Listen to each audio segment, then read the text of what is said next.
December 16th, and you are live on Shally's Alley. In case you don't recognize me, I had a little bit of an accident with the barber yesterday. No, I'm just kidding. Actually, I was at our annual holiday party, and the theme was rock and roll. We had the band Kiss play, and so I went all in and just figured I would dress up in my 80s style punk outfit. So I committed and cut my hair off, and there we go. So hope you like it. We'll see how long it takes to get back to normal. He seems to like it. I love it. So sadly, this is our last episode for the year 2020. Next Friday is actually the day before the Christmas weekend, and the Friday after that is the day before New Year's. And so a lot of folks will be out and traveling and enjoying their family and having fun. So we're going to take a pause until the first week of January. But that said, we're going to end the year off with a blast. This is a really special guest today, my friend Keith Silverman. Keith and I met in, I want to say 2003 or something like that. And I hired him to come to work at Google, where I was building the very first diversity sourcing team. Our job at Google was to source and hire only diversity candidates. And at that time, in particular, the emphasis for our group was female engineers, which were very rare. At the time, there were, I believe, 15% of the computer science graduates in the candidate pool were female. I'm sure things have changed since then, and I haven't kept up with the numbers. It was a very difficult challenge, I can tell you that much. Larry Page and Sergey Brin had gone to a CMU event and decided that they wanted to take a lesson from the, I think it was called Shattering the Glass Ceiling book, where they visited a guest lecturer from the author of the book, who said that it's really important to represent the population that you are serving in your internal community as a company. And so they set out to increase the representation of female engineers proactively. This wasn't any kind of punitive anything. It was a proactive effort. And so they got back and they set out starting a team to do this. I was selected to lead the team, and along with my friend Eric Jakewith, we were the first two to start doing this. Eric helped set things up, and then he moved on to other contracts and other work. He likes to set up technology and kind of move on. And so I was left to build a team, and one of my first hires was Keith. I didn't know anything about Keith, but I do know a couple of things that were really interesting to me at the time, and still continue to be interesting. One of them was Keith is a guitarist, and I don't mean like he plays guitar in his bedroom at night, to like YouTube videos or not. He actually is like a legit guitarist and plays live. Now, Keith, do you have any records, or are you on any albums that we might know? Yes, I have 5 albums out actually. Wow. And my stage name is Keith Andrew, KeithAndrewBand.com. You can find me out there, and KeithAndrew.com. I'm streaming on Spotify. I've got a pretty nice worldwide listenership, which I feel quite blessed to have. And I do jazz, funk, fusion, and I also do blues. So I compose and play guitar, a little bit of keyboards. It's definitely my passion, but there's some crossover. There's a lot of crossover actually into recruiting and sales that go along with the left brain, right brain creative hemispheric dimension. Interesting. Yeah. Yeah, well, when we met, I think maybe you had one album and you were playing some live gigs here and there, but I remember talking about, like it's how you let out steam, and it wasn't really the way that you were making a living. And you had been in recruiting for a while. But the second thing that I was really impressed with, and we'll get back to that music thing in just a minute. The second thing was that Keith Andrew, as he referred to himself on the phone when talking to candidates, has a special gift, a very special gift of, let's just say, gab, the gift of gab. He was spectacular, and I'm sure still is spectacular at converting candidates on the phone. So the other special skill was he was doing old-fashioned, and yes, in 2003 and 2004, it was already old-fashioned, good old telephone sourcing. And I mean, like, some other names you might know out there, Connie LaDucer and Maureen Sharif might come up. Sheila Greco might come up as some of the greats in that space. So Keith was and I'm assuming still is, a master of that.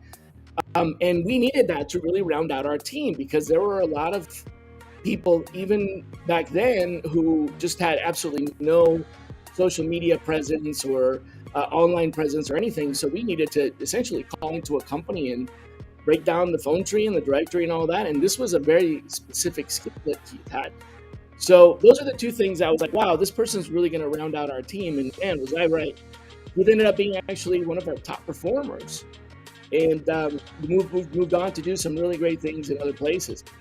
But I'm going to come back to the music thing and say this one thing.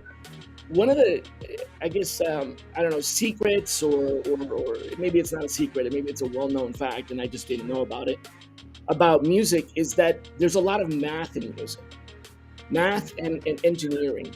And so we found that there was a connection between people who were either good at music or had a music ability, reading music and composing and things like that, and people who were coders. Now, I don't know if that's continued to this day, but Keith, tell us a little bit about the connection between music and engineering, software engineering. Well, yes, it's very interesting. There are a lot of engineers and technical people that are musical, that have played in their life or still do, and they may have studied music as a kid, or they still play. I actually was working with a hiring manager, a director of engineering, who was an accomplished jazz pianist, and we used to geek out about, jazz harmony and music. But there are similarities, because coding is dealing with a language, whether it's C++ or Go or Python, and music is definitely a language too. But it's interesting, in music there are rules, but breaking the rules sometimes can be okay, and I would think that holds true in technology as well. But I think one of the things that I really found that I enjoyed in my early days of recruiting, I would, get in contact, engage a candidate, and find out that they're musical and they love music, and we would just develop this rapport and bond. And of course, if you bond with a candidate, that can be right there. That's the best thing in the world. That's what it's all about. Yeah. That's cool. Absolutely. And then you can help find the right job for them, and make that match that maybe nobody else would have made, and that connection and everything. True. So so you used music as a bridge between the recruiting call and kind of that establishing that rapport, and that was one of the reasons, among several others, that you were really successful in breaking ground with recruiting female engineers at the time. I want to kind of pull on that thread a little bit and ask you about, what are some of the challenges specifically to targeting a demographic? And since all we were working on was gender demographic, what were some of the biggest challenges that you remember overcoming around diversity sourcing and diversity recruiting back then? We're talking about, gosh, what was this, 16, 17, 18 years ago? Yeah. Diversity wasn't a fad. Diversity wasn't cool. Diversity wasn't something people even really talked a whole lot about. So right. What were some of the big things you overcame to be successful at that job? Well, back in those days, I think Google had just gone public right around then. Yep, And I started before they went public, and then you started right after they. Yep. right. But at that point, Google still was not the household word that it is Nope. now, household name. And some female technologists that I engaged with had been working for big companies for quite a few years, like IBM, HP, HP Labs, Microsoft Labs, even Bell Labs, AT&T Bell Labs, where there was Hmm. a lot of innovation. And they were used to the stability, if you will, of a large, Right. well-known company. And why would they want to go to work for this, disruptive company called Google? It's a search engine, and they may not have understood the technology and the business model.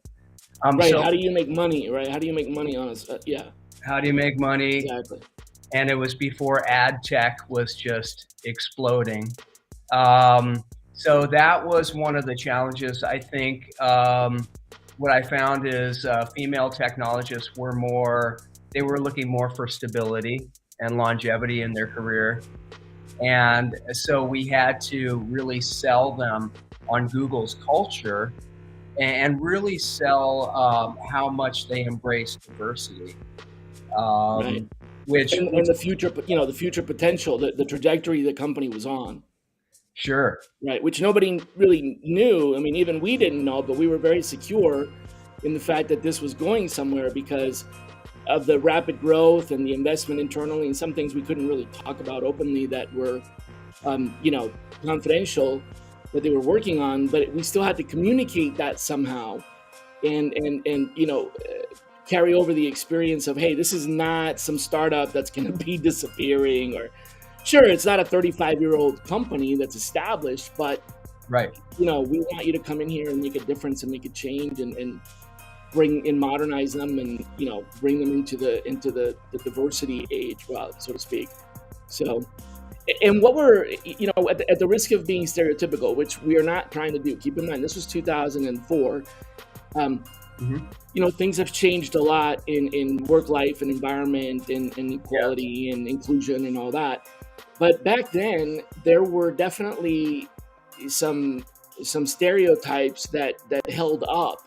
Like, for example, like you said, female engineers in general were more interested in long-term career development, and specifically who they would be working with, like who their team would be. And male engineers were tended to be more interested in, like, what am I going to be working on, Hmm. and less risk adverse, right?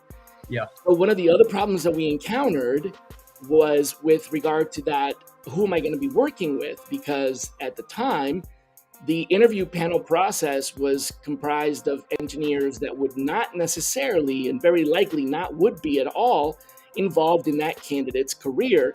They were just selected from a pool of interviewers, and were supposed to give constructive points on this candidate. So the women engineers would go to the interview and then ask us questions like, well, who am I going to be working with? And we would have to say, well, we don't know. We make hiring decisions and then we assign you. So they were always concerned that, well, wait, so all the people that I met, none of those people are going to be my manager? Yeah, possibly, right? Do you remember that? How did you overcome that? Well, I think we would talk about the opportunity for career growth, and you may not know who your team is going to be at this point, but that's an illustration of how much movement, lateral movement, and upward movement was available within the organization. And Google was quite innovative there, the way they managed their teams. And so we would sell that innovation, people innovation, if you will, and also the fact that they really champion female technologists, and they're really looking for female leaders to influence and help build the company, and also throwing out statistics and information that Google had gathered, whereas they had found that organizations led by female CEOs and executives tended to do better sometimes than male-led organizations. So we utilize that information. And I think we were able to overcome that objection to, hey, what team am I going to work on? Right. Well, So it whatever. was really, you'll work on several teams. It's a stable job, and you'll be, that's a good point. The other objection that I remember that we had a really hard time with overcoming was until we actually learned our lesson the hard way, or at least maybe I did. I don't know if maybe you knew better than I did because, you certainly were one of the top performers.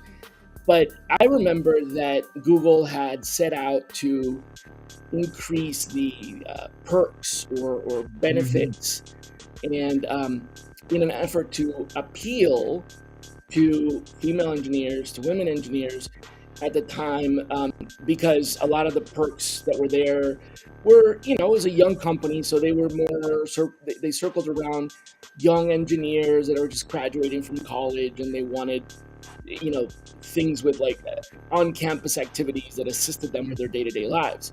Yeah. So I remember when they introduced, this is just one of those learning opportunities, right? They introduced a daycare center.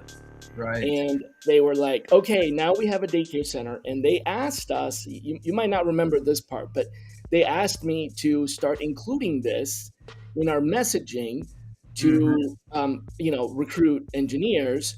And mind you, our messaging did not have anything gender specific. And we never reached out to people and said, hi, I'm reaching out to you because you're a woman. I mean, that wasn't it at all. Yeah. We were just focused on sourcing female and gender-based candidates to increase the funnel, because it was a very male-dominated inbox, incoming flow. And so in order to combat that very male-dominated, applicant pool, we had to increase that. But they wanted us to reach out to candidates and talk about that. And I made a couple of calls and very quickly realized that this was a bad idea. Now, I plead ignorance. I didn't know any better. I didn't have any children at the time. And, I'd only been recruiting for 96 to 2004, about 8 years, right? So I remember talking on the phone with a very strong candidate, and they raised the issue of, right, who am I going to be working with, and what's my career path? And, it seems like a young company. We hardly even had much of an HR department at the time. And so I was selling this candidate on, the future potential and the benefits. And I dropped the line of, and we just put in a daycare center that, if you have kids, should make it easier for you to, be able to keep up with your responsibilities and everything. This candidate said, in a somewhat irritated tone, but not angry, just more like an adult talking to a child that doesn't know better. They said, well, Shally, what makes you think that as a parent, I would want to put my child in a car and drive an hour and a half to the office to put them in daycare at the office? And I was like, oh, I never thought of that. As soon as she said that, it hit me. I'm like, yeah. I immediately responded back and I said, I'm sure you already have a daycare center, and I'm sure it's close to home. And I'm like, you probably would never want to expose your child to being locked into their car seat. I was assuming that was a small child because, Right. the whole daycare thing and everything.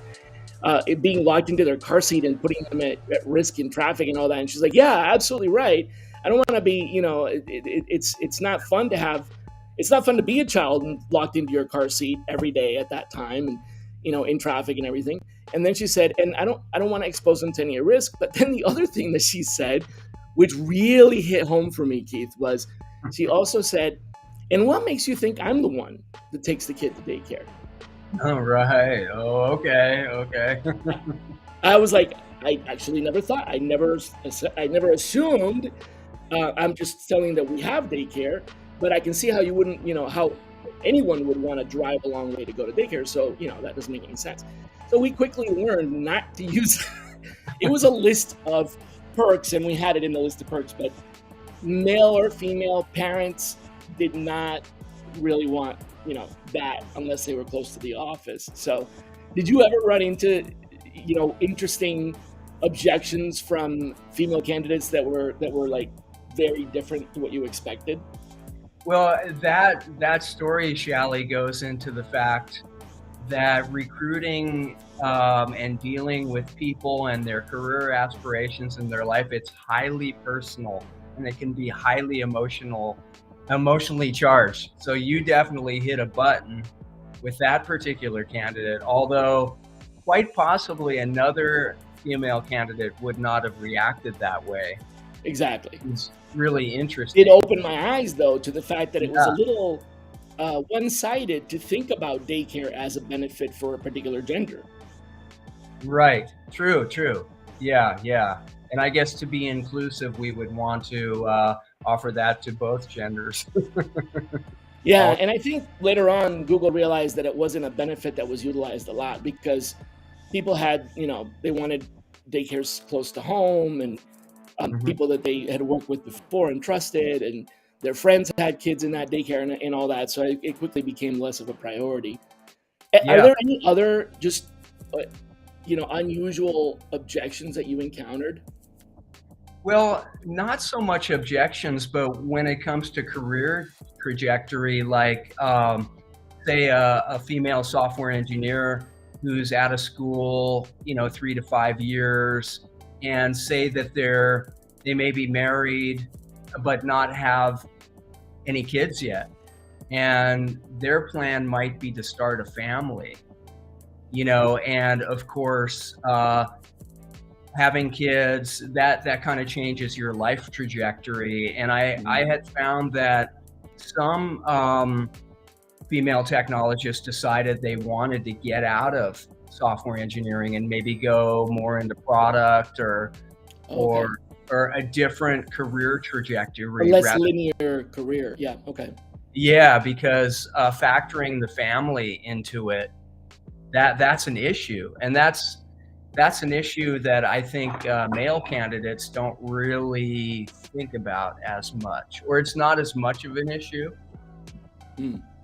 So it's like, do you want to continue to be a software engineer, or are your career plans to go in other, product or business or leadership, other directions? Interesting. Yeah, that's a good point. Well, I want to switch up a little bit before we run out of time here and talk about the other really juicy bit. A lot to talk about. Yeah, there is a lot. We might have to bring you back in. The other thing I wanted to ask you about were, and don't spill any trade secrets here or anything like that, but one of the absolute best candidates that you would bring in, or one of the best type of candidates that you would bring in, were people that were just simply not visible online. And you had a very special skill set of being able to, I would hand you a lead, name, phone number, email, or somebody else on the research team would hand you a lead, and you would basically take that one lead and turn it into 100. How the heck did you do that? Like, can you give us anything that's not trade secret? Well, I think it gets down to networking. That's what I mean. But I mean, you took one person, and how? Boy, that's a tough question. I think I came up the old school way. Developing relationships, strong relationships. And I think people who like you, they want to help you. If you have a relationship, I think the natural human instinct is for us to help each other. So if you form a really good bond with a candidate and they know that you have their back and you're looking out for their best interest, you might not have an opportunity for them at this present time.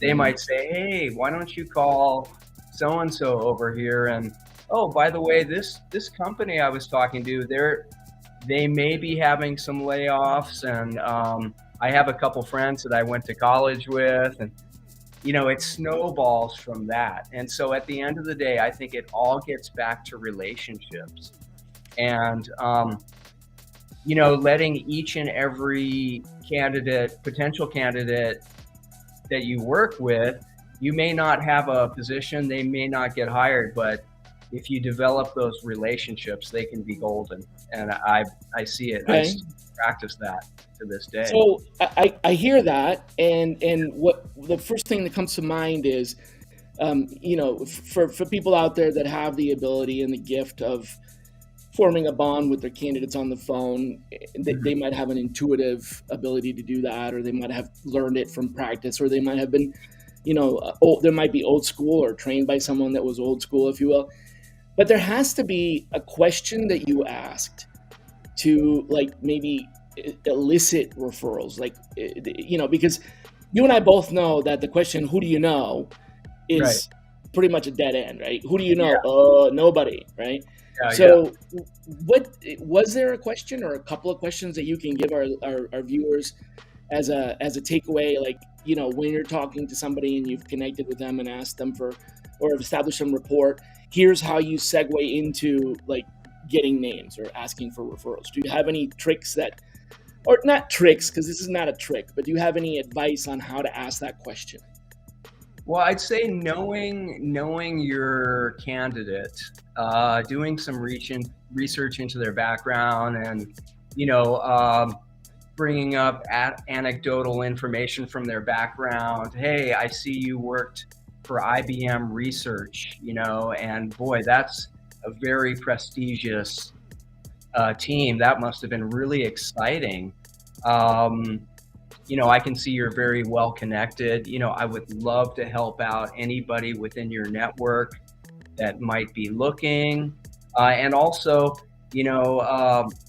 frankly, if you could help point me in the right direction, asking for help, I think can be very effective because, like I said, people like to help each other. Professionals like to help each other. As a matter of fact, I often cite this to candidates that are individual contributors, ICs.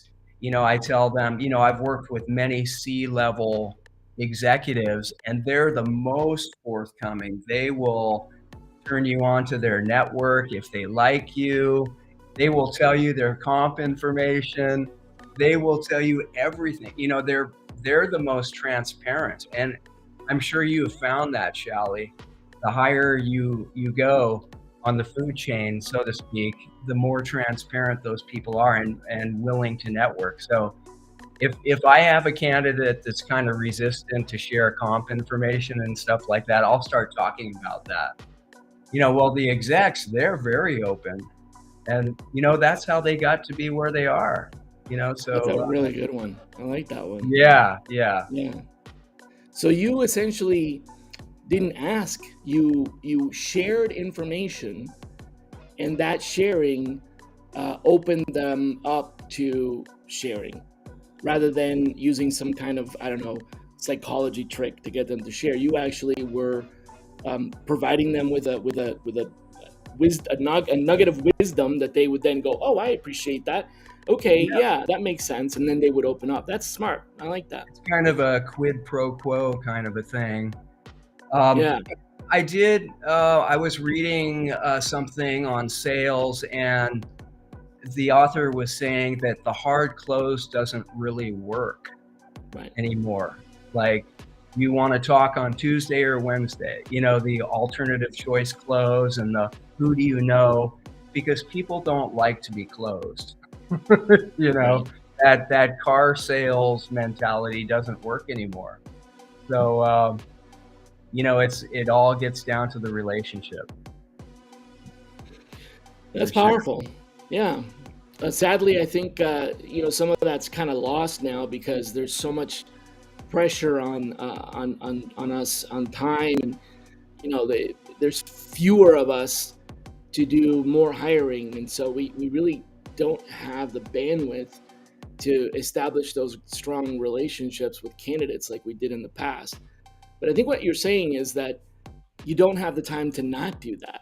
I know that's a double negative, but Oh, it sounds yeah, like doing that gets you more than just kind of increasing your volume. Well, it's interesting. That can go into the offer acceptance stage when you get to the point, if you've developed that bond with the candidate, that person is probably more likely to accept. So not only, from a full cycle recruiting, taking it all the way to offer and acceptance, hopefully you're not only developing the bond, but you're also qualifying, the candidate. Like, is this person a reasonable human being? Are they a nice person? Do they seem relationship oriented? Because, if you're not seeing that, those red flags can jump out at you, and you can also utilize that relationship process to weed out the ones that aren't going to accept or not get to the offer stage. So it's Right, kind you of might be holding back something. Okay. a two-pronged approach. Yeah, but I think the relationship thing can be done quickly, in today's high volume environment. Right. Just by being open and sharing your own information, I think is what you're saying. Not For that it's sure. that simple, but give something to get something. Yeah, and I think it's more of a consultative approach, which I like. I've always enjoyed that. I admire people. If someone is trying to recruit me into a position and they seem to be genuinely interested in developing a relationship, it's like, yeah. Cool. I know we have a lot more stuff to talk about, but we're at the half-hour point here. So Sure. what I would like to do is I heard that you're open to new opportunities, setting up for Yeah. for next year. So if anybody's out there interested in hiring someone with some real skills, I definitely can vouch for you. And Oh, thank you. they can call me for a reference, but you can check out Keith Silverman on LinkedIn. And if you're Yeah. interested in the jazz blues side of Keith Silverman, then go to keithandrew.com. KeithAndrew.com and Keith Andrew on Spotify. The alter ego of Keith Silverman. Yes. And serenading candidates with my guitar proves to be very effective too. Also works, right? Let me play you a live song right now. Yeah. Yeah. Insert their name into the lyrics and Exactly. Awesome. Well, dude, I would love to have you back next year. Yeah. So thanks very much for coming, everybody. Have You. a happy holiday season, Hanukkah, Christmas, Kwanzaa, everything, all the fun stuff that's coming up, New Year's, and of course, Happy New Year 2023. And we will see you on here next year. Okay. Happy New Year. Happy holidays, everybody. Thank you. Take care. Bye. Bye.